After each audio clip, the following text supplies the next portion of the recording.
Okay, hello everyone. Today's video is on replacing the chain and sprockets of the Himalayan 450. The chain is a consumable item and should be replaced effectively after every 15,000 kilometers.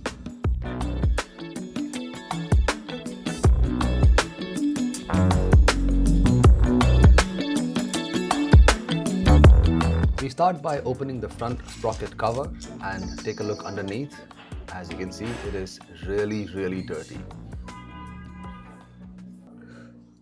And yep, I did clean the inside of the sprocket, but evidently not that much after the injury.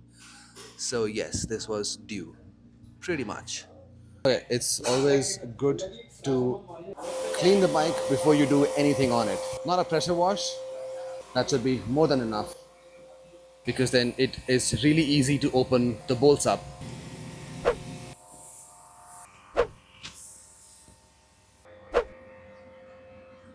A clean bike is always a good bike. Not in case of Himalayan though, it is made to get dirty, but still, seeing a clean bike is just that much more satisfactory. Once you've cleaned the bike, don't forget to use pressurized air just to make it dry. Might as well take the chance and clean it under the seat as well.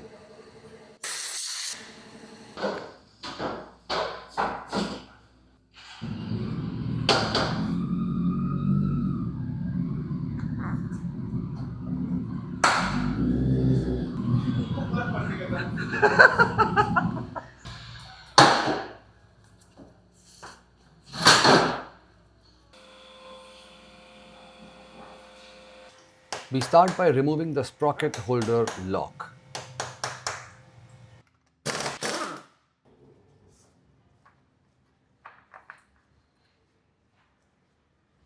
Then you remove the chain guard. Then remove the axle nut that is of 24 millimeters, and off comes the chain. And then slide the rear wheel back from the swing arm.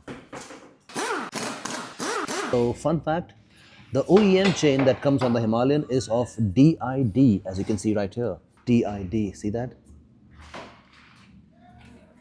But still, it lasted about 16,000 kilometers and you're supposed to replace it after every 15,000 kilometers. Take this opportunity and clean the front sprocket using any chain cleaner and just use a brush to agitate the dirt that's around it and clean it as best as you can. And use a little bit of chain lube on the sprocket groove also.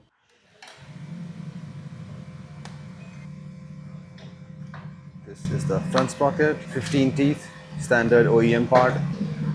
And to be really honest, I just didn't feel the need to go one teeth below or one teeth above and experiment with sprocket ratios. The OEM part is just good enough for me. And then clean the excess lube from the sprocket groove. As a general rule of thumb, when you are changing the entire chain set, it is really okay and quite cheap to change the sprocket lock nut and the sprocket lock nut holder. It costs about 2,759 rupees. All tightened up. And then put the hub back on the rear wheel. Align the rear wheel and put it back in the swing arm. And then re-grease the axle rod with some waterproof grease. And then insert the axle rod back in the swing arm.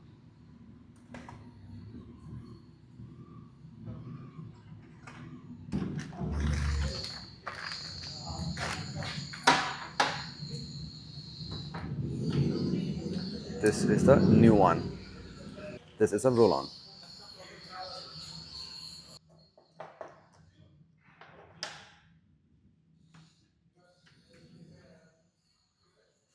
How you know this is because R. And then you carefully route the chain through the rear sprocket, the swing arm, and then the front sprocket.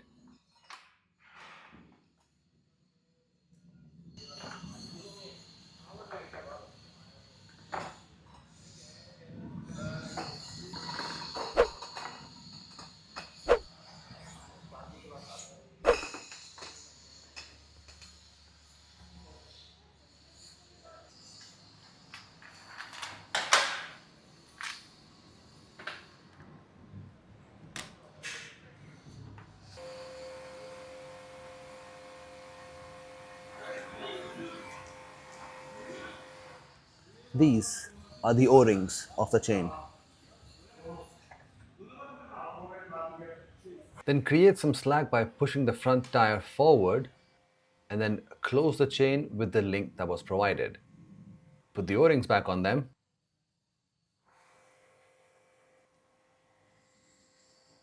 and add the other end of the chain link. And now you need to just rivet it. This is a specialized tool that looks like a plier but really presses the two ends of the chain link together so that they can be sealed afterwards. Rivet it, basically. You just put a ball bearing in this riveting tool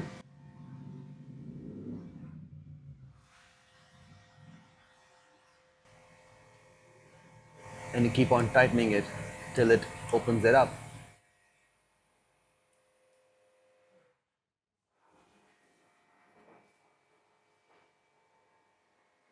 See that?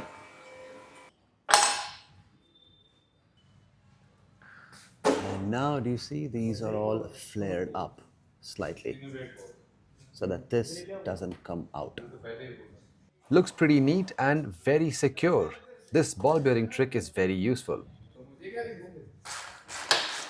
Now it's a process of just putting it all back together and adjusting the alignment of the chain.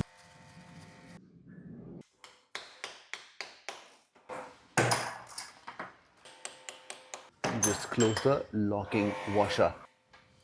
And then it all comes down to adjusting these adjuster bolts and setting the correct chain slack. I'll be making a separate video on how to adjust the chain slack properly at home. And then put the front sprocket cover back on and then close the axle wheel nut. Once it's done, just tighten it to 70 Newton meter of torque. And in the end, just double check that the rear wheel is aligned using these markers on both sides. Very slight adjustment was further required, which was tweaked later on. Perfect.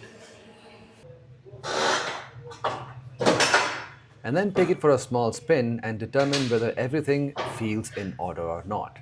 And that's basically the job done.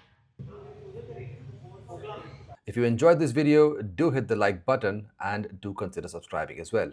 Thank you so much. Sri out.